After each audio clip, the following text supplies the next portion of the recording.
Hey everyone, welcome to another lure making tutorial. Today we are doing foiled lures, or foiling on your lure.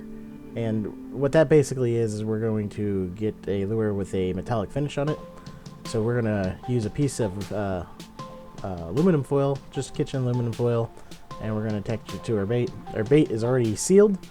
It's been carved out, ready. It's ready to go. So this is the step right before you start painting. So our first step is to cut out the shape of the aluminum foil. I'm literally just going to lay down the lure on the foil and then trace it out. I'm using a Sharpie pen. That works out really well. Some sort of Sharpie is preferred. Then what I do is I fold the foil in half, and then I cut it out with either a scissors or X-Acto knife, just whatever you have at your disposal. The shape doesn't have to be perfect. I've already done it here, so I've got my blanks cut out. And the aluminum foil blanks are mirror images of each other because I folded them over and made sure that they were going to show the shiny side up. Now there's, with my aluminum foil, I had a dull side and a shiny side. We'll want to make sure that shiny side is actually facing the outward. Gives us a better sheen.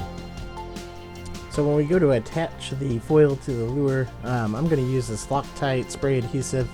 General Performance works great. It seems to be a little bit water resistant, and it's kind of honestly like rubber cement, it feels like. But it works great. Now there is some tricks to using it to get it good. So one thing we're going to need to remember is when we go to spray it, we want to keep the can pretty far away. Another thing is after you've used it once, you definitely need to test spray it before you start spraying it on your lure, because this can clog over and then it comes out as a jet or kind of sprays in a different angle than you want it to. Just to make sure that nozzle's clear before you start. And so like I said, you're going to start pretty far away and just kind of mist this very quickly. We don't want a lot of it on there because that'll end up messing with it. The other thing you have to watch out is you want to kind of spray straight down on it because the foil will actually kind of fall away. And so here I was struggling with the tip being clogged over, and like I said, just scrape it off and then you'll get a good spray on it. And like I said, you want to be spraying very fine mist on it. You don't want a lot of it, and you just need a touch on it, not a whole lot. You can hardly see it coming out of the can there. So once you have the spray adhesive on, now we need to attach it to the lure. And to do that, we're literally just going to place the lure directly in the center of the foil. My lure has a flat side, so this works really well. And literally just kind of carefully place it on there, and it should adhere to it.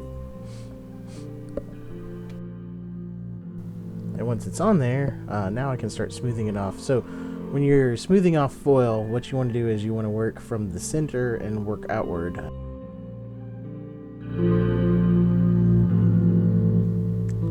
And here I had just a little extra, so I'm going to just go ahead and cut it off. Like I said, the foiling cut doesn't have to be perfect. You can always make little adjustments once you have it on the bait, but you want it to be bigger than you do smaller because it's hard to make up for smaller. Like I said, you're going to work your way from the center out to the edge. So I'm just kind of smoothing out the center, getting it ready. That's where you want to start. And you're going to work your way out towards the edge, and that keeps it from folding over on you and allows you to kind of continuously get those ripples out. You see, I'm just kind of lightly folding it down now, and then what I'll do is I'll keep working it harder and harder to get it completely smooth. And with aluminum foil, it's pretty easy to get it almost virtually completely smooth, where you can hardly see any fold at all in it. So one way to get the foil extremely smooth is to get something rounded, like I'm using the back of an old paintbrush here that's a disposable paintbrush, and you just kind of rub it over the edge once you have it placed down, and this gets all the wrinkles out of it and just makes it look nice and clean. You want to pay a special attention to the edges. You really want those edges flat as flat can be, because when you're going to paint, that's the one thing that'll show up if you don't have them down really well, is the edges. So you want to make sure you get the edges very, very flat, and using something rounded like this to run over like I'm doing, that helps get those edges down nice and neat.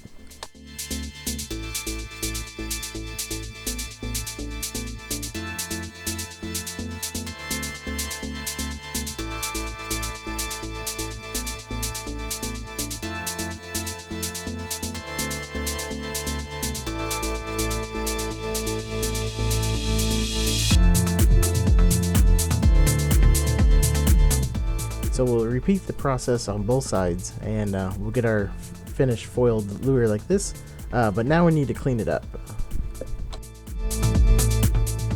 So when we clean it up, I want to make sure I get the lip and everything ready. I don't want that foil there, kind of gives it a little bit it'll interfere when I put the lip in. So I'm going to clean that lip slot back out again, and then I'm going to use a razor blade just to kind of cut through that foil and get it ready.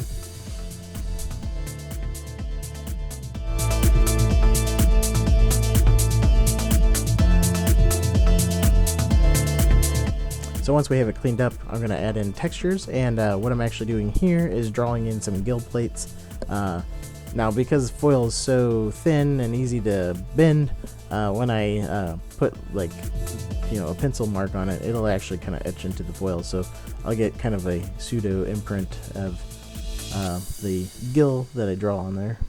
And so I'm just trying to figure out where I want the gills on both sides. Another reason why I'm doing this is because most fish, if you look at them, their head has really micro kind of gills compared to the body. So they're going to be much finer, and I really don't want a scale pattern or a scale texture on top of the head as much as I do on the body. So I'm going to draw in the gills to kind of give me that break point.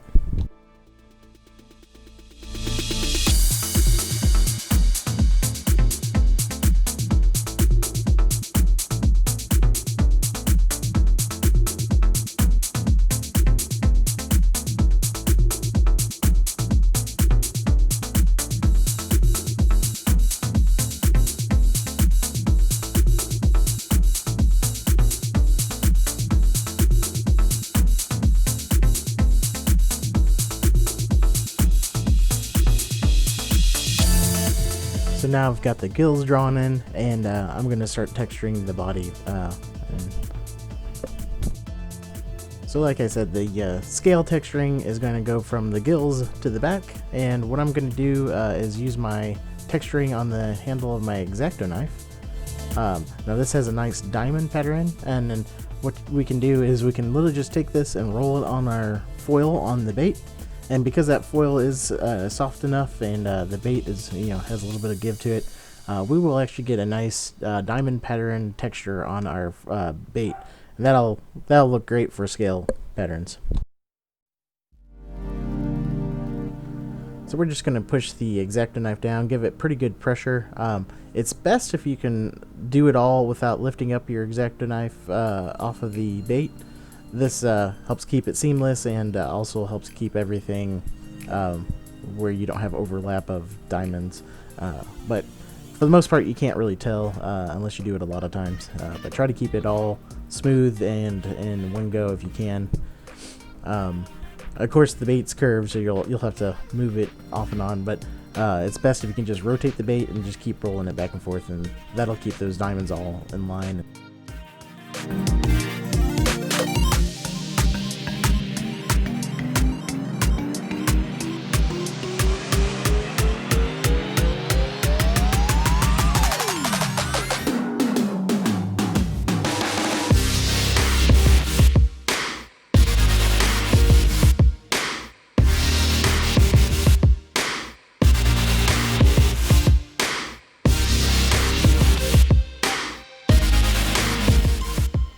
So there we have it. And the scales are all textured on there. You can see the little bumps. Like I said, that's a nice little diamond pattern. It looks really good for the for a small bait fish scale pattern.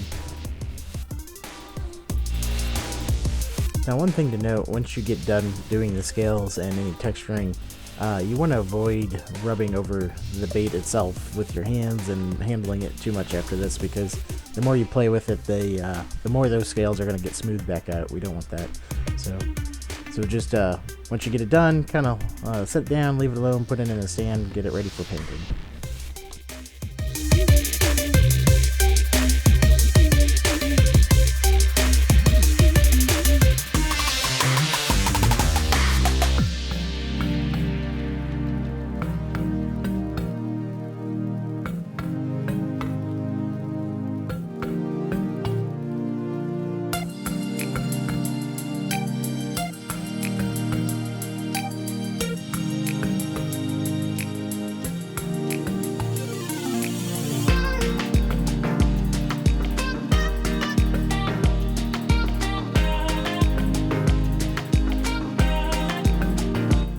that's the finished foil product, and now I'm gonna have a nice silvery skin on my lure, which is what the goal was, is get that metallic look. Now when you put paint over it, if you do a thin coat of paint, you'll get that metallic look behind it as well, but you will also colorize it. Now the heavier you go, the more you matte it, so keep that in mind when you're going to paint the bait. Another thing to keep in mind is the top where the seams are and the bottom where the seams are. You're going to have to cover that up with an opaque, and what I do is I just kind of feather that opaque out, and then you don't see the seams as much.